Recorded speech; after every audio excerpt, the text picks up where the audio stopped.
Hello friends, welcome back to my channel.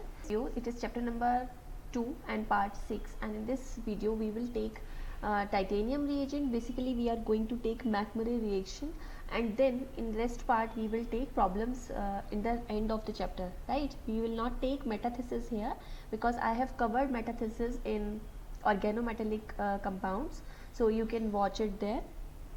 So first we will take reactions of titanium reagents with aldehyde or ketone, and these aldehyde or ketone will dimerize in presence of some titanium reagents to form alkene, right? And these titanium reagents can be titanium chloride with zinc copper couple, or you may have lithium aluminum hydride, or you can have titanium chloride with potassium or lithium metal, right? They all will form active titanium metal, which is required for our reaction. So how this reaction take place, we will see its mechanism, but first I want to tell you that what is the outcome of this reaction. Suppose you have a aldehyde like this, then after dimerization means two of such molecule of aldehyde or ketone will be used and they will form alkene like this, right? Let's come to the mechanism of this reaction. So this whole reaction take place on the surface of titanium metal, which is formed after the reaction of, suppose I have this titanium chloride and lithium aluminum hydride, so it will form titanium in the form of a small metallic particle, and on that surface this reaction will take place. So first step will be, let's suppose I have a ketone, so two molecules or two equivalents of this ketone will be used, and first they will form ketyl radical. This bond will shift like this. Now I have one radical on this carbon like this and one on this oxygen, and this oxygen radical will take electron from titanium metal. It will take this electron and it will form negative charge. It is called your ketyl radical.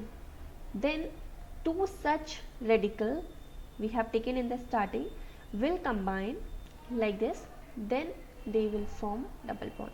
Or you can understand it like this, that they will combine with this titanium, then this titanium will remove this oxygen, TiO2 will be removed, and we have double bond at this position, right? So this is your basic reaction, basic mechanism, and many modification can be done in this reaction. That suppose I have milder condition, means reaction is taking place at room temperature. In this reaction we have to reflux it also. Reflux this reaction means we have to heat it, right? Then this reaction will take place. But suppose I am doing this reaction at room temperature, so what is the possibility that I have this type of aldehyde, means this reaction will take place intramolecularly. This is your McMurray reaction, and this is intermolecular type, two molecules with two molecules, and it can also be possible within a molecule, means intramolecular also. So I have titanium chloride, and here I am using zinc copper couple, and reaction will take place at room temperature, right? This is important point. DME is nothing but dimethyl ether. It is acting as a solvent. It will combine with this titanium chloride and then participate in reaction. So what happened at room temperature, this reaction will stop at this stage only, that these two O will remain in negatively charged form, and then they will take proton from reaction mixture and form pinacol type structure. Means first a bond will form in between these two carbon. After ketyl formation they will combine with each other, and then it is in this form O negative, and they will form 2 OH here. So this intramolecular reaction can also be possible with one ketone and one aldehyde, right? It is also possible. So what will happen, again we are refluxing this, means double bond will form. So you will get this type of structure, right? You will get a double bond here. This ring will become 7-membered ring because this CHO is participating 1, 2, 3, 4, 5, 6 and 7. So it is 7-membered ring, right? So be careful about that.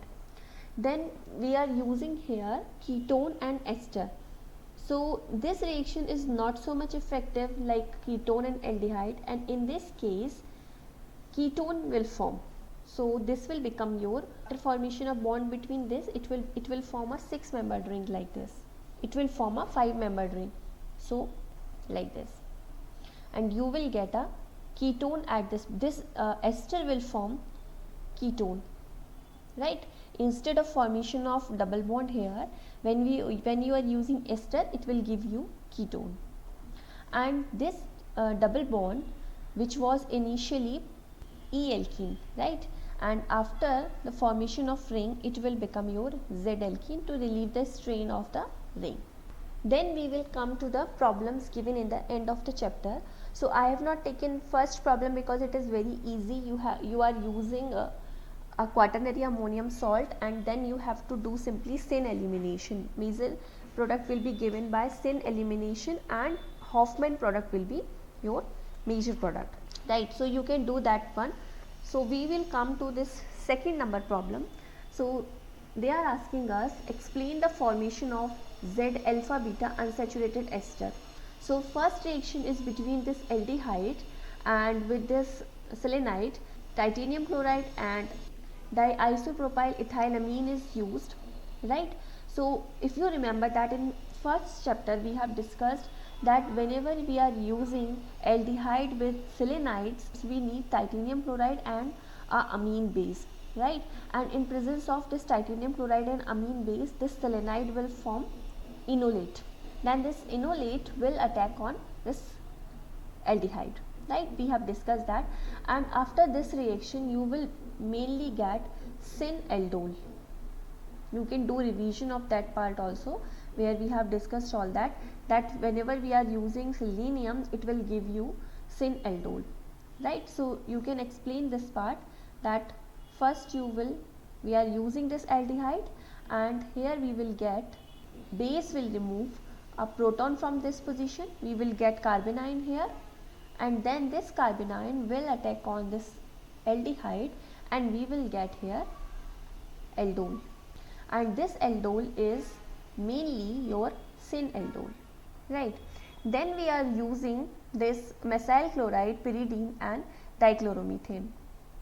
So we have discussed in this chapter number 2 that this beta hydroxy selenites, for beta hydroxy selenites in presence of sulfonyl chlorides, these beta hydroxy selenites show anti-elimination to form double bond. They will give you alkene, but only due to anti-elimination. So these two groups, this OH and this selenium part, should be anti to each other, but in this case they are on the same side. So we have to rotate this carbon, and when we will rotate it, we will get a structure like this, right? Now we can do their elimination because they are on the opposite side of each other.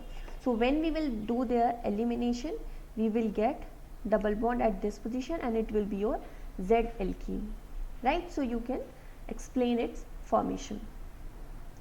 Then question number 3 is, you have to find out the mechanism of this reaction. So it is very easy, that we are using this compound in the starting, and if you remember that we have discussed that when we have syn 1,2-diol, they react with thiophosgene is, right, and then they will form this type of structure, right?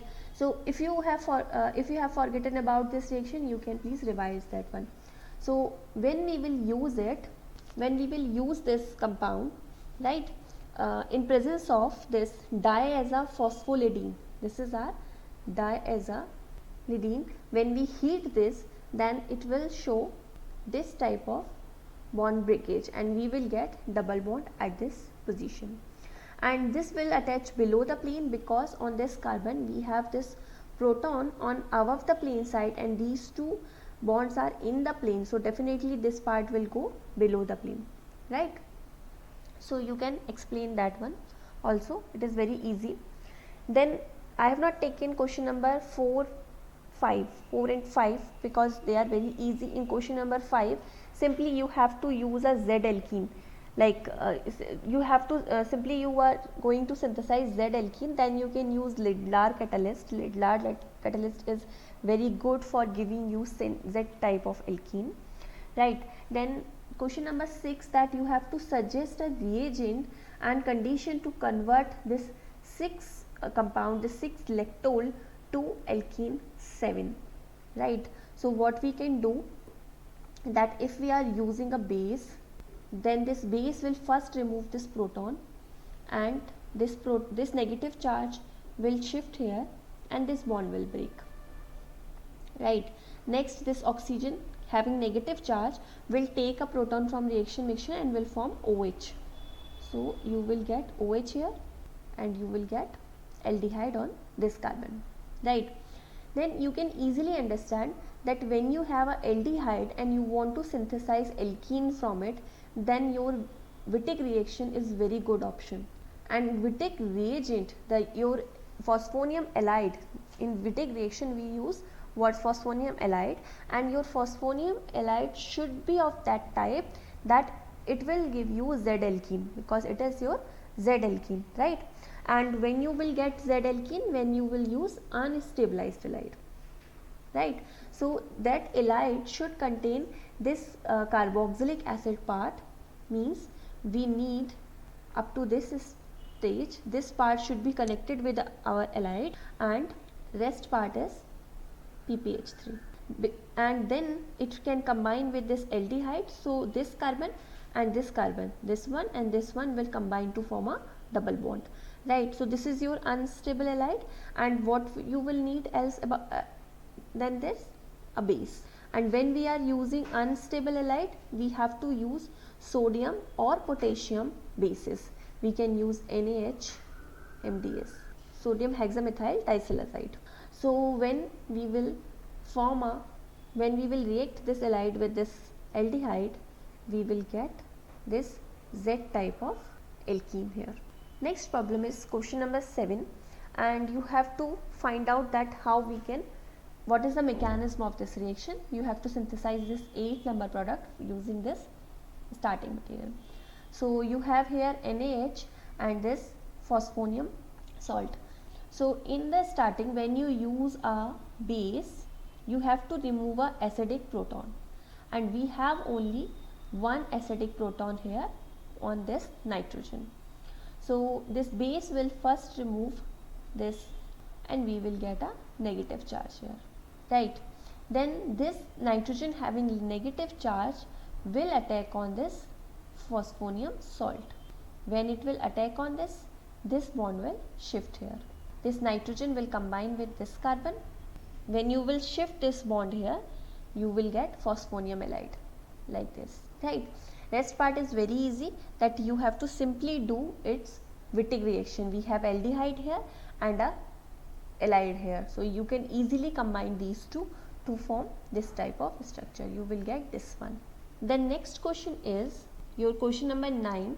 I have not taken question number 8 because we have already discussed question number 8 in our Wittig reaction part, that in case of hindered ketone you have to remove one more proton from phosphonium halides, right? So I have not taken that question. So question number 9 is that you have to find out the reagent used in this reaction. So first part is very easy, that this whole part will remain as such. Simply I have to remove this aldehyde and attach a double bond at this position. Means whenever you are using this whenever you are converting this aldehyde into a alkene, what you need? A Wittig reaction. Means a phosphonium halide should be used. But if you look at this, this is your ester part. Means instead of your simple phosphonium halide, you have to use phosphonate ester, right? And then this phosphonate ester will give you this E alkene, because most of the time phosphonate ester gives us E alkene. So what should be the structure of your phosphonate ester? That this Me part will remain as such, this ester should be there. Then we have here already this carbon in form of this CHO. We simply need a phosphonate part, right? Then we need a base. So this base will remove one proton from this position, right? And then this negatively charged carbon can attack on this carbonyl and we will get double bond at this position. So you can easily do this part, that we need a phosphonate ester and a base in this position. In second part, we need a reagent which can remove this tributyl tin part, right? We need, with a halogen, we have to remove this part with a halogen, this iodine basically. So very simple reagent for this is iodine in presence of CCl4. Easily remove it because this tin has very good affinity for halides also, so it can easily combine with one I and this bond will break and one more iodine will attack at this part, right? So this is also very easy. In third, what we are going, that we are removing this part, this I will be removed and this part, this whole part will attach here like this. So what should be your third and fourth? That first we have to convert this double bond into single bond, right? So how you can do this? You can do its hydroboration reaction. So when you will do its hydroboration, one H will attach on more hindered carbon and boron part will attack on less hindered carbon, right? So you will get this type of structure, a organoborane here. And on this carbon, on this one, we already have I here. So if you remember that in organometallic compounds, you have studied that when you have halides and organoboranes, then they can show Suzuki reaction, Suzuki coupling. So it will show Suzuki coupling, and in Suzuki coupling, this part, this one and this part I will be removed and this whole chain will attach with each other. So you will get this 11 number product, right? So this is our last question, question number 11, and in this you have to find out that what will be your reaction mechanism. So this compound looks very complicated, but reaction is very easy and we have discussed it already, that it is modification of Julia olefination. It is your modified Julia olefination reaction. So you have to simply use, you are simply using this heterocyclic sulfonyl compound here and this aldehyde part will be used. We in case of Julia olefination reaction, what we need, a phenyl sulfonyl compound, and adjacent to that we need a leaving group like acetate or your benzoate, sulfonates. Then in presence of sodium and amalgam, it will show formation of double bond. But in case of modified Julia olefination reaction, we use a heterocyclic sulfonyl compound and with base, always and most of the time this base potassium hexamethyl silicide is used, and this with aldehyde. So first step will be that a proton from this carbon will be removed, right? You will get a negative charge here. Then this negative charge will attack on this aldehyde. This bond will shift here. Then so you will get a O negative, right? And then this O negative will attack on this carbon and this bond will shift on nitrogen. So you will get a structure like this. In next step, this negative charge will come back to its position. This bond will shift here and this will shift on oxygen, right? So you will get this type of structure. In next step, this negative charge will come back to its position. This bond will shift here and this will shift here, right? So you will get a double bond at this position. So I have written this R. This is your 1R, this one which I have written here in form of R dash, right? So this is your R dash, and this one is R which is attached with this aldehyde, this part. This is your R and this one is your R dash, right? These two are attaches with this double bond, right? So you will get E alkene, and we have discussed already that in case of Julia olefination and modified Julia olefination reaction, you will get E alkene most of the time, right? So this is all about this chapter. I have completed this chapter. In next time I will come up with new chapter. Thank you so much for watching. If you like my videos, please share my videos with your friend. Thank you so much.